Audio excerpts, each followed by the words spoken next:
الحمد لله وكفى وسلام على عباده الذين اصطفى أما بعد فأعوذ بالله من الشيطان الرجيم بسم الله الرحمن الرحيم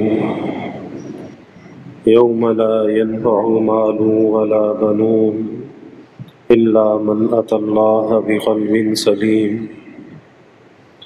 قال النبي صلى الله عليه وسلم ألا إن في الجسد مضغة إذا صلحت صلح الجسد كله وإذا فسدت فسد الجسد كله ألا وهي القلب أو كما قال عليه الصلاة والتسليم رب اشرح لي صدري ويسر لي أمري واحلل عقدة من لساني يفقهوا قولي سبحانك لا علم لنا إلا ما علمتنا إنك أنت العليم الحكيم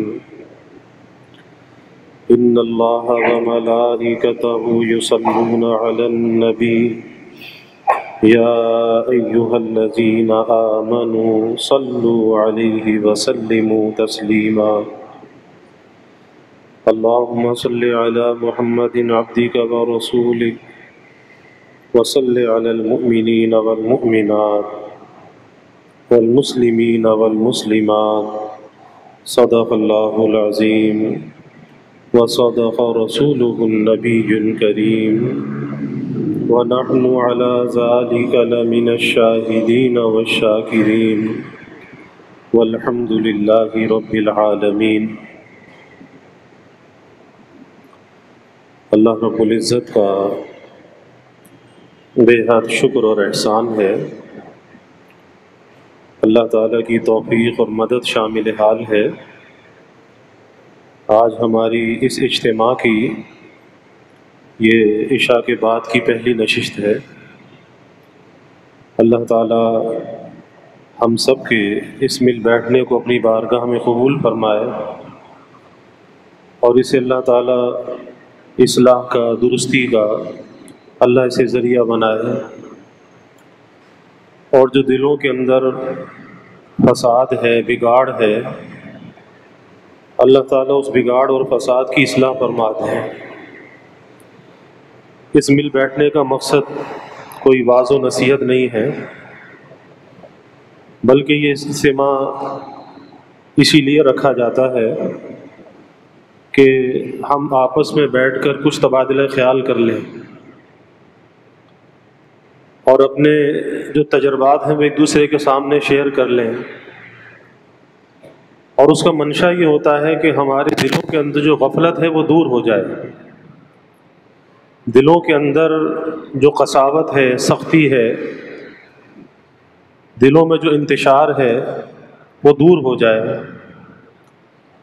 اور یہ دل جس مقصد کے لیے بنائے گئے، اللہ نے اس دل کو جس مقصد کے لیے بنایا، ہم اس مقصد کو پہچان کر ہم اپنے دل کو بنا لیں، اس دل کو دل بنا لیں، کیونکہ یہ دل جبھی دل کہلانے کے قابل ہوتا ہے کہ جب اس دل کو بنایا جائے، سنوارا جائے، کس کے لیے؟ اللہ کے لیے۔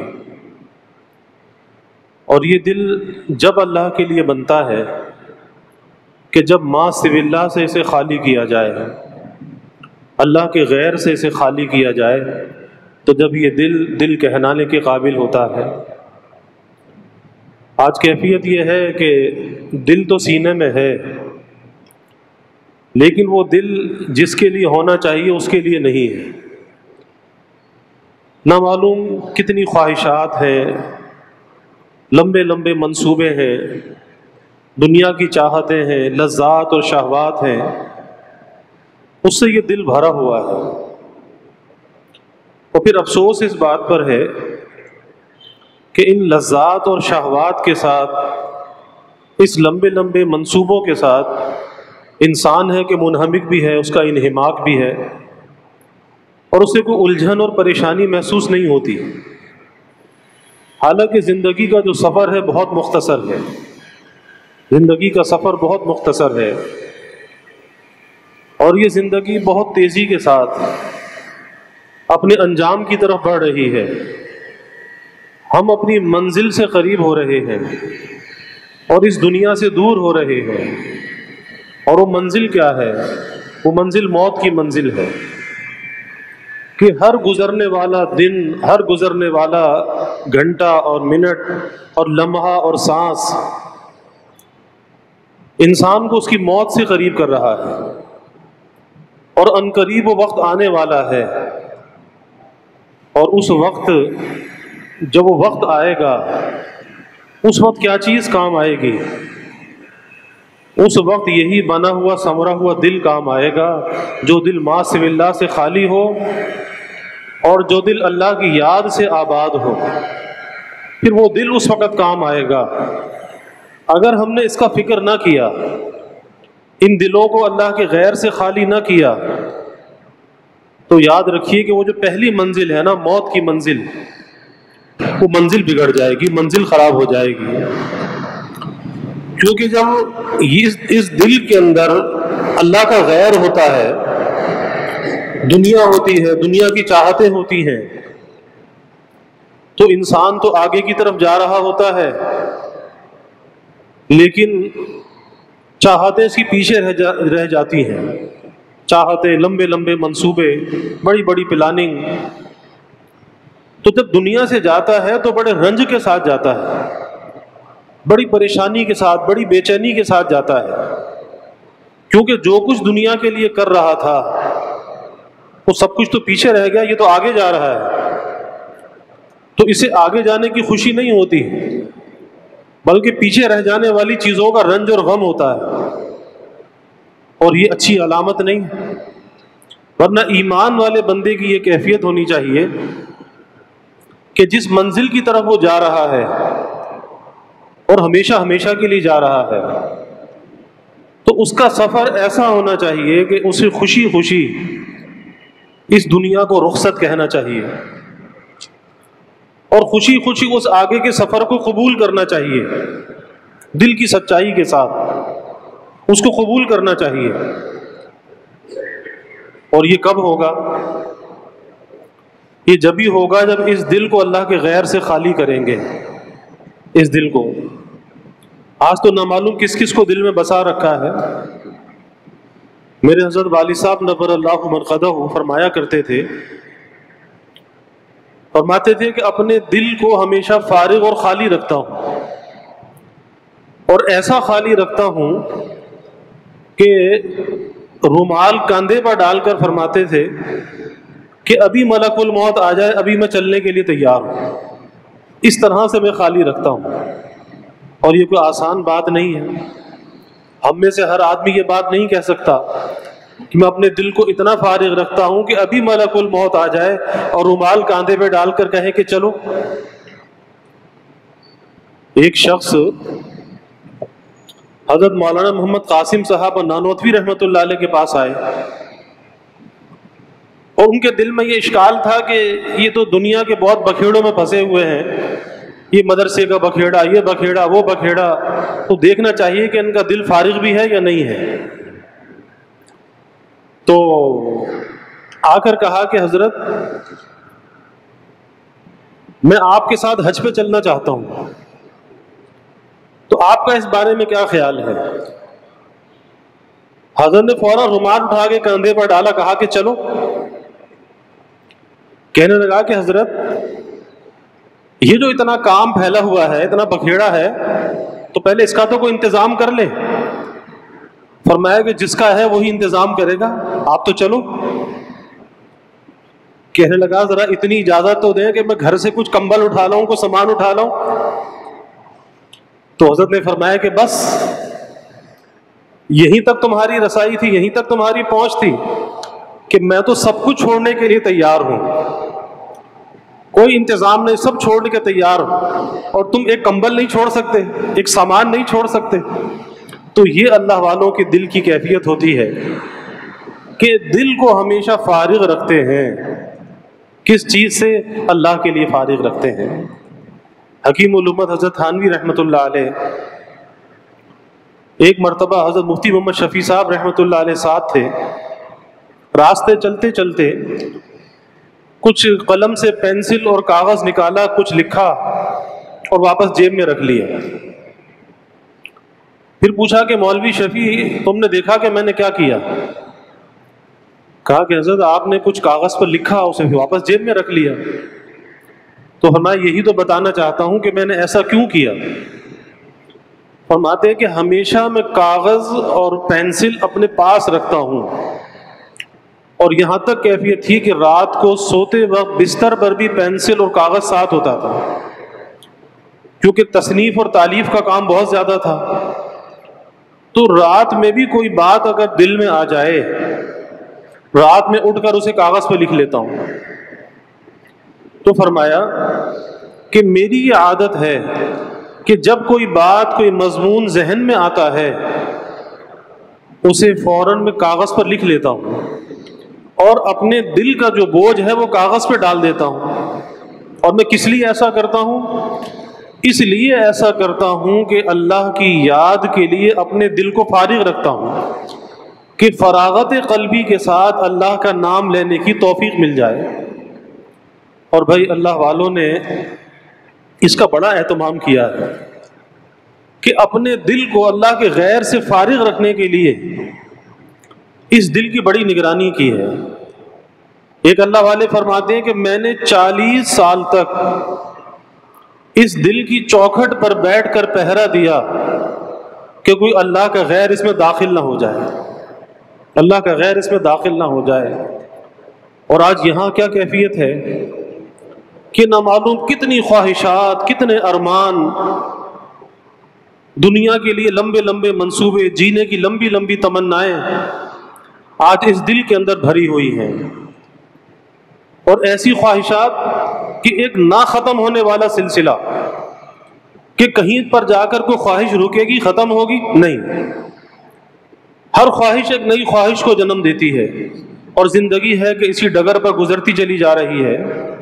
ہزاروں خواہشیں ایسی کہ ہر خواہش پہ دم نکلے، یہ بھی پوری ہو جائے، یہ بھی پوری ہو جائے، یہ بھی پوری ہو جائے، ہزاروں خواہشیں۔ تو ہزاروں خواہشیں ایسی کہ ہر خواہش پہ دم نکلے، بہت نکلے میرے ارماں مگر پھر بھی کم نکلے۔ کیونکہ حرص و ہوس جو ہے نا، اس کا کہیں پہ اختتام نہیں ہوتا، یہ بڑھتی چلی جاتی ہے۔ جتنی اس بھوک کو بڑھاتے چلے جائیں، یہ بھوک بڑھتی چلی جاتی ہے، یہ کہیں پہ ختم ہونے کا نام نہیں لیتی۔ یہ مال کی محبت، یہ دنیا کی محبت، اگر اس کو کہیں انسان اپنے دل کے اندر بسا لے تو پھر یہ دل سے نکلتی نہیں ہے، یہ بڑھتی چلی جاتی ہے، بڑھتی چلی جاتی ہے۔ تو اصل چاہے دل کو اللہ کے لیے بنانا ہے، اس دل کو دل بنانا ہے۔ کیسے بنانا ہے؟ خواہشات سے اسے خالی کرنا ہے، لذات سے خالی کرنا ہے، شہوات سے اسے خالی کرنا ہے۔ اللہ والوں نے بڑے بڑے تجربات اپنے بیان کیے ہیں۔ جب اللہ والوں کے ملفوظات کو پڑھتے ہیں تو بہت سی ایسی باتیں، باریک باتیں جو دل کو خراب کرنے والی، دل میں فساد پیدا کرنے والی، بگاڑ پیدا کرنے والی، ان باتوں کو بیان کیا کہ دیکھو یہ وہ خرابیاں ہیں کہ جس سے انسان کے دل کے اندر بگاڑ اور فساد آ سکتا ہے۔ یہ دل جو اللہ کی یاد سے منور ہونے چاہیے، مجلہ اور مزکہ ہونے چاہیے، ان دلوں کے اندر تزکیہ ہونا چاہیے، تصفیہ ہونا چاہیے اور تخلیہ ہونا چاہیے، اللہ کے غیر سے خالی ہونا چاہیے۔ اگر کچھ خرابیاں ایسی ہیں، اگر وہ خرابیاں اس دل کے اندر آ جائیں تو پھر یہ دل منور نہیں ہوتے، روشن نہیں ہوتے، پھر یہ دل تاریک ہو جاتے ہیں، یہ ظلمت کدہ بن جاتے ہیں، یہ اندھیرے کے گھر بن جاتے ہیں۔ پھر جب یہ دل اندھیرے کا گھر بن جاتا ہے، ظلمت کدہ بن جاتا ہے، پھر جتنا چاہے انسان سے خرابیوں کا ارتکاب ہو، پھر کہیں پر جا کر اس کی کوئی انتہا نہیں ہوتی، کیونکہ اندر کی جو حس ہے وہ خراب ہو چکی ہے، اندر بجائے روشنی کے اندھیرا ہے۔ اب ظاہر ہے کہ جو چاہے کرے، اس کی کوئی انتہا نہیں ہے۔ حضرت عبداللہ بن مسعود رضی اللہ تعالی عنہ بڑے جلیل القدر صحابہ میں سے ہیں، اور صحابہ میں ان کا بڑا درجہ اور مقام ہے۔ تو انہوں نے 4 باتیں ایسی بیان فرمائی کہ جس سے دل کے اندر ظلمت اور تاریکی پیدا ہوتی ہے.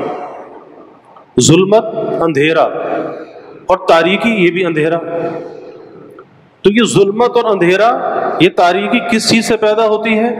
عبداللہ ابن مسعود رضی اللہ عنہ فرماتے ہیں کہ 4 باتیں ہیں کہ جس سے یہ دل ظلمت کدہ بن جاتے ہیں، تاریکی کے اندر مبتلا ہو جاتے ہیں. اس میں سے پہلی بات یہ بیان فرمائی کہ بغیر ضرورت کے پیٹ کو بھرنا. پہلی بات ہے بغیر ضرورت کے پیٹ کو بھرنا. یعنی حریص آدمی ہوگا کہ جو بغیر ضرورت کے پیٹ بھرے گا، کیونکہ صحابہ کے زمانے میں ایسا نہیں تھا. صحابہ کی زندگیوں کو اگر دیکھا جائے تو وہاں پر تو یہ تھا کہ صبح فجر کے وقت اول وقت لوگ کام پہ لگ جاتے تھے.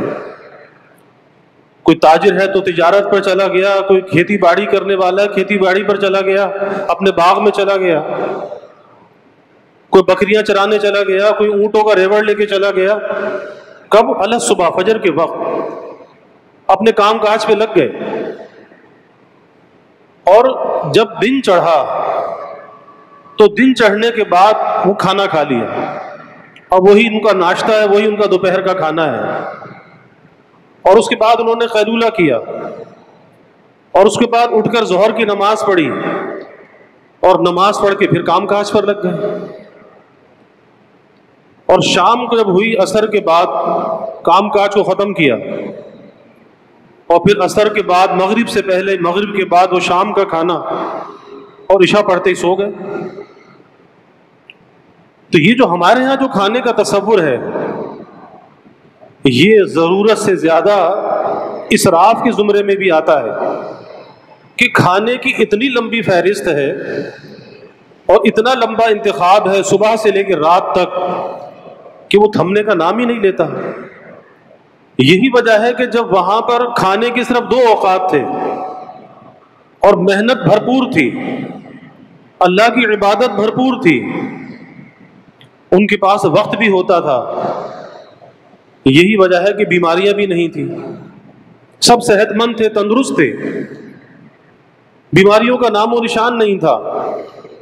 آج کی بیماریوں کا سبب جو ہے، آج کے زمانے کے اندر بیماریوں کا جو سبب ہے وہ بھوک نہیں ہے، افلاس اور فاقہ نہیں ہے. آج کی بیماریوں کا سبب زیادہ کھانا ہے، اوور ایٹنگ ہے. اور آج ہر آدمی دیکھ سکتا ہے یہ شوگر، یہ بلڈ پریشر، یہ ہارٹ کی بیماریاں، وزن کا بڑھنا، اور وقت سے پہلے انسان کے اعضاء کا کمزور ہو جانا. کہ اچھے نوجوان کرسی پہ بیٹھ کے نماز پڑھ رہے ہیں، کیا جی وہ گھٹنوں میں درد ہے، کمر میں تکلیف ہے. تو کیا وجہ ہے؟ اس کا سبب یہی ہے کہ کھانے کے اندر بے اعتدالی ہے، کھانا اعتدال کے ساتھ نہیں کھایا جاتا. تو آج کے زمانے میں بیماریوں کا جو سبب ہے وہ اوور ایٹنگ ہے، زیادہ کھانا ہے اور بے وقت پہ کھانا ہے. آپ دیکھ لیں آج ہمارا تاجر جب تجارت 10 بجے رات کے بند کرے گا، 11 بجے بند کرے گا، اور پھر گھر جا کر وہ کھانا کھائے گا، تو کھانا کھاتے کھاتے رات کا 1 بج جائے گا، پھر سو جائے گا. کوئی اس کے پاس کوئی سرگرمی ایکٹیویٹی کوئی نہیں ہے اس کے پاس. اور پھر صبح وہ دن کے 11-12 بجے اٹھے گا تو ناشتہ کرے گا. آپ بتائیں جب کھانا کھا کے رات کو سوئے گا تو کیا ہوگا؟ اسے ہارٹ اٹیک بھی ہوگا، شوگر بھی ہوگی، بلڈ پریشر بھی ہوگا، یہ ساری بیماریاں ہوں گی. جبکہ اطباء نے یہ بات لکھی ہے کہ رات کا کھانا کھانے کے بعد کچھ دیر چہل قدمی کرنی چاہیے. اور یہاں تک اطباء نے لکھا کہ چاہے انگاروں پر بھی چلنا پڑے تو چلو، رات کا کھانے کے بعد کچھ دیر چہل قدمی کرو تاکہ وہ کھانا تحلیل ہو جائے، اس کے بعد بستر پر جاؤ. اور یہاں ہمت کہاں ہوگی جب رات کے 12-1 بجے کھانا کھایا تو یار کھانا ہے اور سونا ہے، تو پھر بیماریاں نہیں ہوں گی تو کیا ہوگا؟ تو آج بیماریوں کا سبب انسان خود بن رہا ہے، اس کی کوتاہیاں، اس کی نالائقیاں بیماریوں کا سبب بن رہی ہیں. اور اسپتال آباد ہیں، جس ہاسپٹل میں آپ چلے جاؤ آپ کو جگہ نہیں ملتی، لگتا ہے سب بیمار ہیں. گھنٹوں انتظار کرنا پڑتا ہے، گھنٹوں کی ویٹنگ ہوتی ہے، ڈاکٹروں کے نمبر نہیں ملتے. اب اندازہ لگائیے. تو عبداللہ ابن مسعود رضی اللہ تعالیٰ عنہ کہتے ہیں کہ جہاں اس کھانے کا جو بغیر ضرورت کے کھایا جا رہا ہے اس کا جسمانی نقصان ہے، یہ تو میں نے جسمانی نقصان بتایا نا، وہیں اس کھانے کا روحانی اور باطنی نقصان بھی ہے. اور وہ روحانی اور باطنی نقصان کیا ہے کہ یہ انسان کے دل میں ظلمت پیدا کرتا ہے. ظلمت پیدا کرتا ہے. کیسے کرتا ہے کہ جب آدمی بغیر ضرورت کے پیٹ بھرتا ہے تو حرص کی وجہ سے بھرتا ہے، اور جب وہ زیادہ کھاتا ہے اس کے اندر زیادہ شہوت پیدا ہوتی ہے. وہ شہوت کھانے کی بھی ہو سکتی ہے، وہ شہوت مال کی بھی ہو سکتی ہے، وہ اس کی جنسی خواہشات بھی ہو سکتی ہیں، وہ شہوت مختلف قسم کی ہوتی ہے. اور یہ شہوت کا بڑھ جانا یہ علامت ہے دل کے اندر تاریکی کا آ جانا، کہ اس کے دل کے اندر تاریکی ہے، اس کے دل کے اندر ظلمت ہے. اور اثر کس چیز کا ہے؟ اثر اس چیز کا ہے کہ بغیر ضرورت کے کھا رہا ہے، بغیر ضرورت کے، کیونکہ یہ حرص کا غلام بنا ہوا ہے.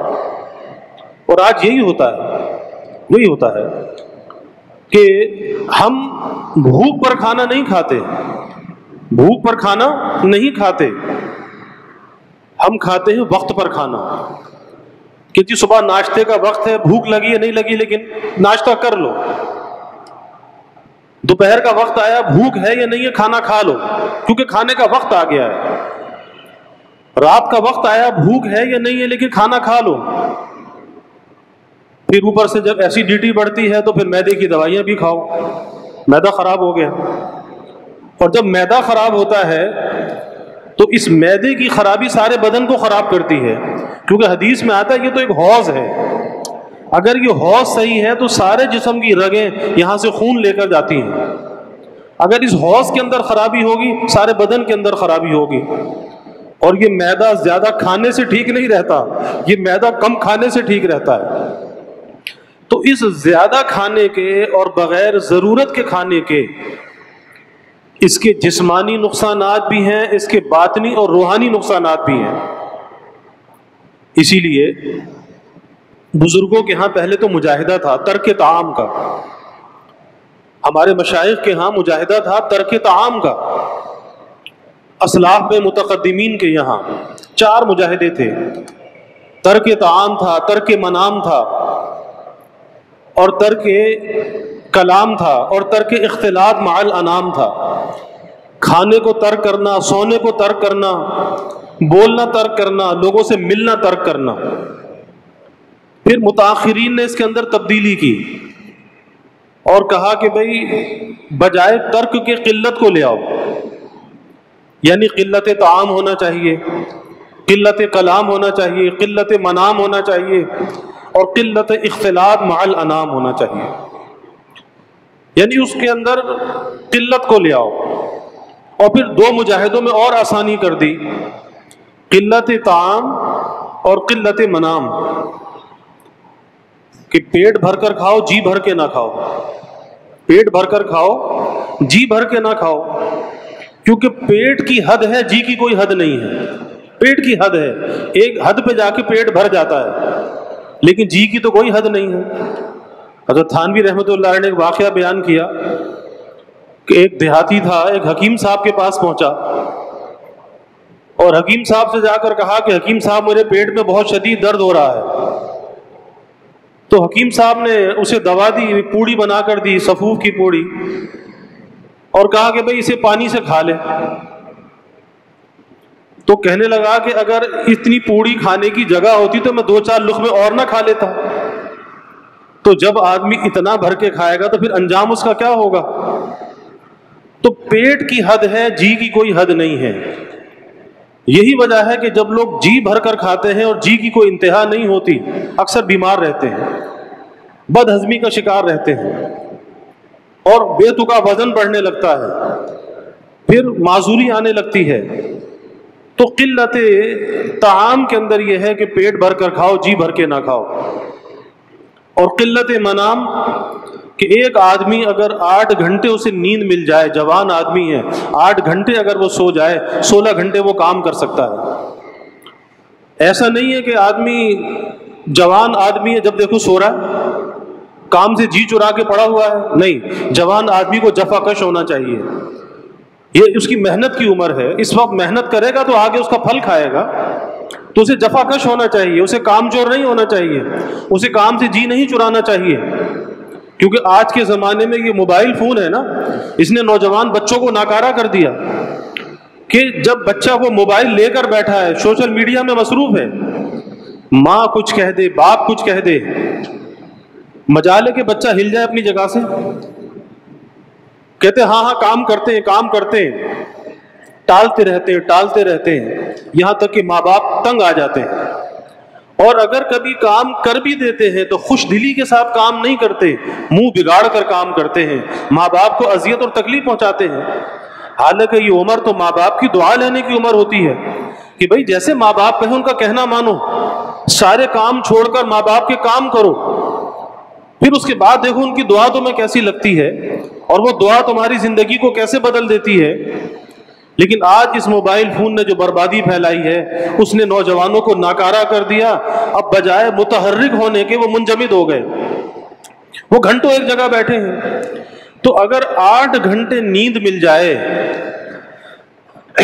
تو آدمی 16 گھنٹے کام کر سکتا ہے، اور جوانی کے اندر انسان کو جفا کش ہونا چاہیے۔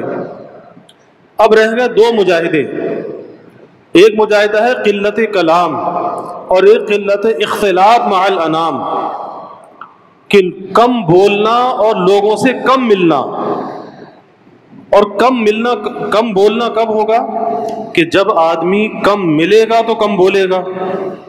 تو اکابر کے یہاں بھی یہ مجاہدہ تھا کہ بھائی کھانے کو ترک کر دو یا کھانے میں قلت کو اختیار کرو، تو اس کے روحانی نقصانات بھی ہیں اور اس کے جسمانی نقصانات بھی ہیں۔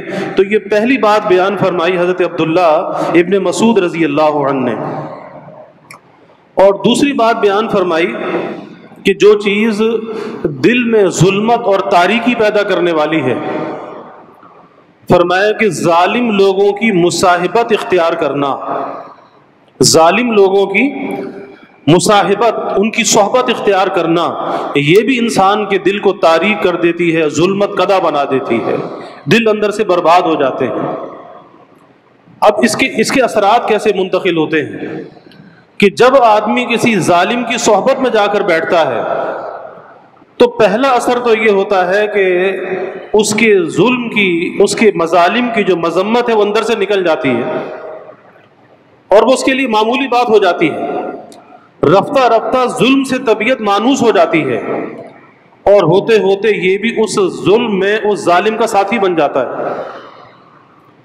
آپ دیکھ لیں عجیب عجیب انداز کے اندر ظلم ہوتے ہیں کہ بہت سے لوگوں کو معلوم ہوتا ہے کہ فلاں آدمی اس پر ظلم کر رہا ہے، کسی نے غلط مقدمہ دائر کیا ہوا ہے، اور وہ دوستی میں کہتا ہے کہ بھائی ذرا میرے مقدمے میں گواہی تو دے دو، اور یہ دوست ہے، اسے معلوم ہے کہ یہ زیادتی پر ہے، اس کا حق نہیں ہے، ناحق ہے، اور وہ گواہی دینے کے لیے آمادہ ہو جاتا ہے۔ تو ظلم کے اندر جب اس کا ساتھی بن گیا، اس نے روحانی طور پر، باطنی طور پر اپنے کو تباہ کر لیا، اس کی ظلمت کا اثر اس پر ضرور آئے گا۔ یہ دوستی کا نبھانا نہیں ہے، یہ اپنے روح اور قلب کو برباد کرنا ہے، تباہ کرنا ہے، یہ اپنی انسانیت کو اندر سے تباہ کرنا ہے، کہ انسان ہو، اس کے اندر انسانیت ہونی چاہیے، اسے اچھے اور برے کی شناخت ہونی چاہیے کہ کہاں پر مجھے کس کا ساتھ دینا ہے اور کہاں پر مجھے کس کا ساتھ نہیں دینا۔ پھر اسی طریقے سے وہ آدمی جس کی زندگی ہمیں معلوم ہے کہ جو علی الاعلان اللہ کی نافرمانی کرتا ہے، علی الاعلان وہ فسق و فجور کے اندر مبتلا ہے، اور کوئی جا کے اس سے دوستی لگائے، کوئی جا کر اس سے تعلق کو بڑھائے، تو گناہ کرنے والا یہ بھی ظالم ہے، یہ اپنے آپ پر ظلم کر رہا ہے۔ تو جب یہ اپنے آپ پر ظلم کر رہا ہے تو یہ دوسرے کا خیر خواہ کیسے ہو سکتا ہے؟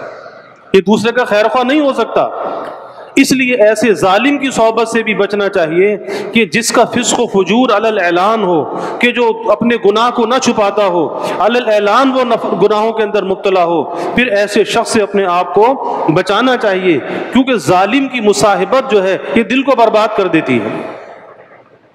تو ایسا شخص جو لوگوں کے حق میں ظالم ہے، لوگوں پر ظلم کر رہا ہے، اور ایسا شخص کہ لوگوں پر ظلم تو نہیں کر رہا لیکن اس کی زندگی اللہ کی نافرمانی اور فسق و فجور والی ہے، ان دونوں کی صحبت سے اپنے آپ کو بچانا چاہیے۔ اگر ایسی صحبتوں سے نہ بچایا تو پھر اس کی بربادی کا اثر دل پر آتا ہے، دل اندر سے برباد ہو جاتے ہیں، اور اصل حیات جو ہے، اصل زندگی وہ انسان کے دل کی زندگی ہے۔ دل ظلمت کا بن جائے، دل اندھیرے کا گھر بن جائے تو علامت ہے کہ دل کی تو موت واقع ہو گئی۔ ابھی یہ دل اچھے برے کی شناخت سے محروم ہو گیا، اب یہ دل اللہ کی یاد سے خالی ہو گیا، تو اس دل کی حفاظت کا اہتمام کرنا چاہیے۔ تو دوسری بات یہ بیان فرمائی کہ ظالم لوگوں کی مصاحبت اختیار کرنا، اللہ اس سے حفاظت فرمائے۔ اور تیسری بات بیان فرمایا کہ گناہوں کو بھلا دینا، گناہوں کو بھلا دینا، کہ انسان گناہ کرے اور گناہ کر کے اس کو بھلا دے، اس کو اپنا گناہ ہی یاد نہ ہو، کیونکہ گناہ یاد ہوگا تو توبہ کرے گا، گناہ یاد ہوگا تو اللہ سے معافی مانگے گا، گناہ یاد ہوگا تو دل میں پشیمانی اور ندامت آئے گی۔ اور اگر گناہ کر کے بھلا دیا تو اس کے نزدیک گناہ کوئی بہت معمولی چیز تھی، جس کی کوئی مذمت، جس کی نفرت اس کے اندر نہیں تھی، گناہ کرتا رہا، بھلاتا رہا، تو اس نے تو گناہوں کے پہاڑ جمع کر لیے، یہ کیسے توبہ کرے گا؟ تو گناہ کر کے بھلا دینا یہ بھی علامت اس بات کی ہے کہ یہ دلوں کو تباہ کرنے والی، دلوں کو ظلمت کا گھر بنانے والی اور اس کو تاریکی میں ڈبونے والی ہے۔ اور آج یہی ہو رہا ہے کہ آج کے زمانے میں آدمی گناہ کر کے بھی اپنے کو گنہگار نہیں سمجھتا۔ بہت سی ایسی عادتیں ہیں، بہت سی بری عادتیں ہیں کہ جس کے اندر انسان مبتلا ہوتا ہے، اگر کوئی اس سے کہے کہ بھائی یہ کام برا ہے، اس کو چھوڑ دو، کہتا ہے اس میں کون سی برائی ہے؟ تو پتہ چلا کہ اس گناہ کو گناہ ہی نہیں سمجھتا، برائی کو برائی نہیں سمجھتا۔ اور یاد رکھیے کہ جب تک آدمی گناہ کو گناہ سمجھ کر کرتا ہے، گناہ کر رہا ہے، اسے گناہ سمجھ رہا ہے، اور جب گناہ سمجھے گا تو اپنے کو گنہگار بھی سمجھے گا، اس وقت تک اس کا ایمان بچا ہوا ہے کہ گناہ کو گناہ سمجھ کے کر رہا ہے۔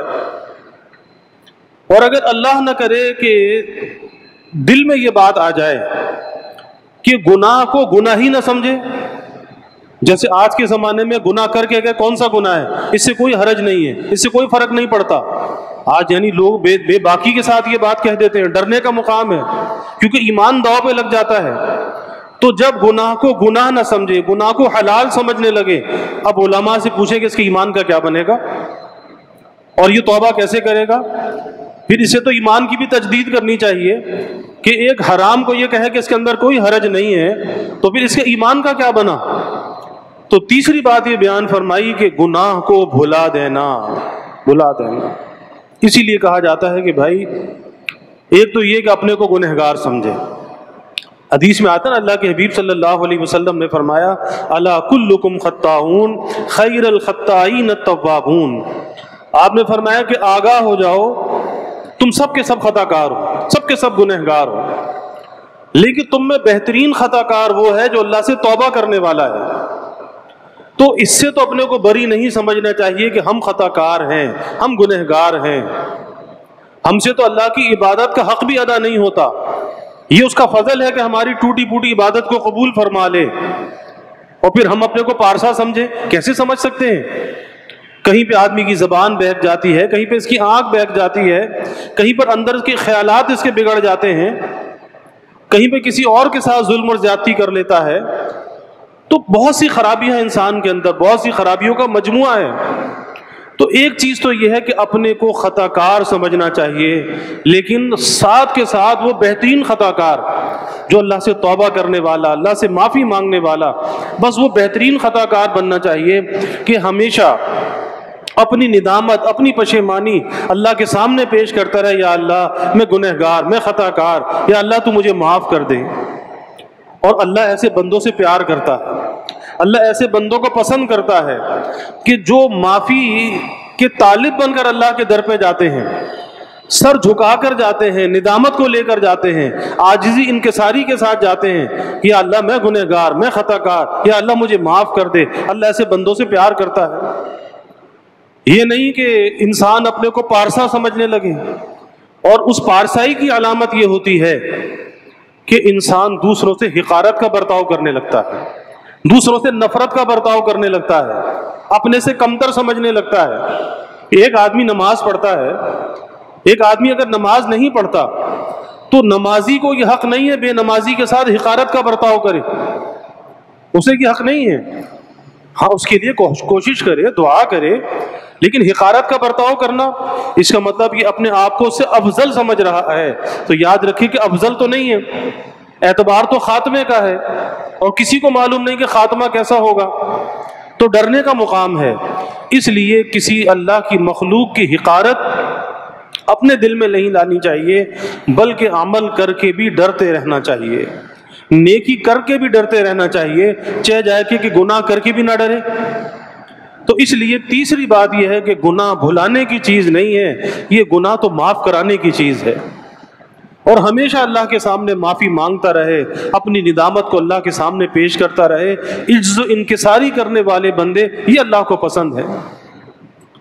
اور چوتھی بات یہ بیان فرمائی کہ دل کو مردہ کرنے والی، دل کو اندھیرے میں ڈالنے والی چوتھی بات یہ بیان فرمائی کہ لمبی لمبی امیدیں باندھنا، لمبی لمبی امیدیں باندھنا، کہ زندگی کا تو ایک سانس کا پتہ نہیں ہے، اور منصوبے بڑے لمبے لمبے بنا رہا ہے کہ بھائی آگے وہ منصوبے پورے کیسے ہوں گے اگر زندگی ان خواہشات کے تابع کر دی، لمبی لمبی امیدوں کے تابع کر دی، تو پھر آخرت کے لیے کیا کرے گا؟ ہاں امید ہونی چاہیے، آخرت کے لیے ہونی چاہیے۔ امید اگر لگانی چاہیے تو اللہ سے لگانی چاہیے، اور اپنی زندگی جو اللہ نے وسائل دیے ہیں اس وسائل کے اندر رہتے ہوئے دنیا کے لیے کوشش تو ضرور کرنی چاہیے۔ شریعت یہ نہیں کہتی کہ ہاتھ پر ہاتھ رکھ کر بیٹھ جاؤ، اپنے آپ کو نکما کر لو، ناکارہ کر لو، شریعت یہ نہیں کہتی، نہیں، کوشش کرنی چاہیے، حلال ذرائع کو اختیار کرنا چاہیے۔ جو بھی ترقی کے حلال اور جائز ذرائع ہیں شریعت اس سے منع نہیں کرتی، لیکن اتنے لمبے لمبے منصوبے بنانا جو ہزاروں سال کے ہوں، میرا کیا ہوگا، میری اولاد کا کیا ہوگا، پھر اس کی اولاد کا کیا ہوگا، تو یہ بھی سوچو آخرت میں میرا کیا ہوگا۔ دنیا کے ساتھ ساتھ اپنی آخرت کی تیاری بھی کرنا، اپنی آخرت کی فکر بھی کرنا۔ یہ نہیں ہے کہ زندگی دنیا کے اندر کھپا دی، دنیا کے منصوبے بنا لیے اور آخرت سے غافل ہو گئے۔ کیونکہ حدیث میں آتا ہے کہ آدمی بوڑھا ہوتا جاتا ہے اور دو خواہشیں ایسی ہیں کہ وہ اس میں جوان ہوتی جاتی ہیں، یعنی خود تو بوڑھا ہو رہا ہے اور خواہشیں وہ جوان ہو رہی ہیں۔ وہ کون سی دو خواہشیں؟ ایک مال کی خواہش ہے کہ جتنا بھی مال مل جائے اسے کم لگتا ہے، اور مل جائے اور مل جائے، تو ایک مال کی خواہش ہے کہ یہ بوڑھا ہوتا جاتا ہے، مال کی خواہش جوان ہوتی جاتی ہے۔ اور دوسرے فرمایا کہ زیادہ دنیا میں رہنے کی خواہش، لمبی عمر کی خواہش، کہ بوڑھا ہوتا جا رہا ہے، قبر کے قریب پہنچ رہا ہے، لیکن خواہش یہ ہے کہ ابھی تو کچھ بھی نہیں ہے، ابھی تو میری عمر ہی کیا ہے۔ تو وہ جتنا بھی بوڑھا ہے لگتا ہے کہ ابھی تو میری کچھ بھی عمر نہیں ہے، ابھی تو اور زندہ رہنا ہے، ابھی تو اور زندہ رہنا ہے۔ تو یاد رکھیے کہ اپنی آخرت کو نہیں بھولنا چاہیے، اور اس کا جو نقصان ہے نا، امیدیں باندھنا، لمبی لمبی امیدیں، پھر وہی بات آتی ہے کہ اس کا جو نقصان ہے وہ روحانی اور باطنی نقصان ہے، کہ جب آدمی دنیا کے لیے لمبی لمبی امیدیں باندھتا ہے اپنی آخرت سے غافل ہو جاتا ہے، اپنی آخرت کا نقصان کر بیٹھتا ہے، اور آخرت کا جو نقصان ہے وہ دنیا کے نقصان سے بڑھ کر نقصان ہے۔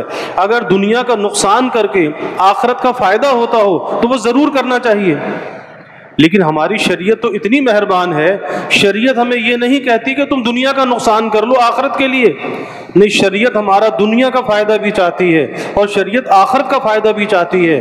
اور جب آدمی شریعت کی حدود میں رہ کر دنیا کے کاموں کو انجام دیتا ہے تو یہ حلال اور جائز ذرائع جو شریعت کی حدود میں ہیں یہ آخرت کے لیے بھی اس کے مددگار ہوتے ہیں، یہ اللہ کی رضا کا ذریعہ بنتے ہیں، یا اللہ کے قرب کا ذریعہ بنتے ہیں۔ تو دنیا بھی وہ حاصل کرنی چاہیے، اس دنیا کے لیے محنت کرنی چاہیے کہ جس سے اللہ راضی ہو، اللہ کو ناراض کر کے نہیں، لمبی لمبی امیدیں باندھ کر نہیں، کیونکہ پھر کیا ہوتا ہے، پھر آدمی یہ سوچتا ہے کہ جو میرے خواب ہیں، جو میں نے اپنے مستقبل کے لیے خواب دیکھے ہیں، اپنی اولاد کے لیے میں نے خواب دیکھے ہیں، پھر یہ خواب پورے ہونے چاہیے۔ کیسے پورے ہونے چاہیے؟ جیسے بھی پورے ہوں، حلال سے ہو، حرام سے ہو، ناجائز سے ہو، رشوت سے ہو، سود سے ہو، جس طرح سے بھی ہو، لیکن میری زندگی کے جو خواب ہیں نا وہ پورے ہونے چاہیے۔ یہ طول عمل کا نقصان ہوتا ہے کہ جب لمبے لمبے منصوبے بنائے، لمبی لمبی امیدیں دنیا سے لگا لی، اب اس دوڑ کے اندر جب یہ لگ گیا پھر یہ حلال اور حرام کی تمیز نہیں کرتا، اور پھر اپنے آپ کو اس دنیا کے اندر آگے بڑھاتے بڑھاتے یہ جہنم کی گہرائیوں کے اندر گرا لیتا ہے، پھر یہ دنیا کے اندر اپنی آخرت کو برباد کر لیتا ہے، اور شریعت ہمارا یہ نقصان نہیں چاہتی۔ اس لیے اپنی امیدوں کو گھٹانا چاہیے۔ اگر زندگی باسکون گزارنا چاہتے ہیں، زندگی اللہ کی رضا کے ساتھ، اللہ کی یاد کے ساتھ گزارنا چاہتے ہیں، تو بھائی امیدوں کو چھوٹا کر لو، امیدوں کو، خواہشات کو کم کر لو۔ حضرت علی کرم اللہ وجہ فرماتے تھے کہ خواہشات یہی امیدیں، فرماتے تھے کہ یہ خواہشات تو بادشاہوں کی بھی پوری نہیں ہوتی، خواہشات اور ضروریات، ایک ہے خواہش، ایک ہے ضرورت۔ ضرورت اسے کہتے ہیں کہ جس کے بغیر کام نہ چلے، اور اگر کام چل جائے تو پھر وہ ضرورت نہیں ہے، اور خواہش وہ ہے کہ جو کبھی پوری نہ ہو، ایک خواہش ختم ہو تو نئی خواہش جنم لے لے، وہ ختم ہو تو ایک نئی خواہش جنم لے لے، اور خواہشات کا سلسلہ چلتا رہے، اور یہ انسان خواہشات کا پجاری بنا رہے اور زندگی اسی کے اندر کھپا کے چلا جائے۔ تو حضرت علی کرم اللہ وجہ فرماتے تھے کہ خواہشات تو بادشاہوں کی بھی پوری نہیں ہوتی، لیکن ضرورت اللہ فقیر کی بھی پوری کر دیتا ہے۔ اللہ فقیر کو بھی اتنا محتاج نہیں کرتا کہ اس کی ضرورت پوری نہ ہو۔ تو بھائی اپنے کو خواہشات کا غلام نہیں بنانا چاہیے، اور اپنے آپ کو اس طرح سے بنانا چاہیے، اپنے دل کو ایسا بنانا چاہیے کہ زندگی کے اندر جو مل جائے اس پہ راضی رہے، اس پہ اللہ کا شکر ادا کرے، اس پہ اعتراض نہ ہو، اس پر کوئی ناک بھوں چڑھانا نہ ہو کہ بھئی یہ کیا ملا، یہ تو کچھ بھی نہیں ہے، فلاں آدمی کی تو اتنی تنخواہ ہے، میری تو کچھ بھی نہیں ہے۔ کبھی ناشکری کے اندر مبتلا نہ ہو، جو مل جائے اس پہ راضی رہے، دل سے کہے کہ یا اللہ میں تیری تقسیم پر راضی ہوں، اللہ کا شکر ادا کرے، اور دل سے یہ سمجھے کہ جو ملا میری حیثیت سے بڑھ کے ملا، میں اس کا اہل نہیں تھا، میں اس کے قابل نہیں تھا۔ جب اللہ یہ دیکھتا ہے کہ میرا بندہ تھوڑے پر بھی راضی ہے، اس پر بھی میرا شکر ادا کرتا ہے، اور میری تقسیم پر یہ کوئی اعتراض نہیں کر رہا، یہ دل سے راضی ہے، یہ شکر اس کے لیے ترقی کے دروازے کھول دیتا ہے۔ اللہ کا وعدہ ہے لَإِن شَكَرْتُمْ لَأَزِيدَنَّكُمْ، اور اللہ اپنے وعدے کے خلاف نہیں کرتا۔ تو یوں انسان کی نعمتیں بڑھتی ہیں، لیکن حرص و ہوس کا غلام نہیں بنانا چاہیے، جو مل جائے اس پر راضی رہنا چاہیے۔ تو یہ چار باتیں ہیں کہ جو حضرت عبداللہ ابن مسعود رضی اللہ عنہ فرماتے ہیں کہ جو انسان کے دل میں ظلمت اور تاریکی پیدا کرنے والی ہیں۔ پھر اسی طرح چار چیزیں بیان فرمائی کہ جو دل میں نور پیدا کرنے والی ہیں۔ یہ چار باتیں دل میں تاریکی پیدا کرنے والی، اور چار باتیں دل میں نور پیدا کرنے والی۔ اور ظاہر ہے کہ پہلا درجہ کس چیز کا ہوتا ہے؟ پہلا درجہ اس چیز کا ہوتا ہے کہ آدمی پہلے اپنے کو نقصان سے بچائے۔ جب نقصان سے بچائے گا تو جبھی تو فائدہ حاصل کرے گا۔ ایسا نہیں ہوتا کہ نقصان والے کام بھی کرتا رہے، نفع والے کام بھی کرتا رہے، تو نفع نقصان مل کے پھر مجموعہ نقصان ہوتا ہے، پھر مجموعہ اس کا نقصان ہے۔ تو ان چار چیزوں سے اپنے آپ کو بچانا ہے، بغیر ضرورت کے پیٹ کا بھرنا، ظالم لوگوں کی مصاحبت یعنی صحبت کو اختیار کرنا، ان سے دوستی رکھنا، تعلقات کا بڑھانا اور گناہوں کو بھلا دینا، اور آخری بات لمبی لمبی امیدیں باندھنا۔ یہ 4 باتیں جو دل کو برباد کرنے والی ہیں۔ آگے 4 باتیں ہیں جو دل کو آباد کرنے والی ہیں، یہ انشاءاللہ تعالی آئندہ کل عرض کریں گے۔ اللہ ہمیں عمل کی توفیق عطا فرمائے۔ اب ہم مختصر ذکر کریں گے، اس کے بعد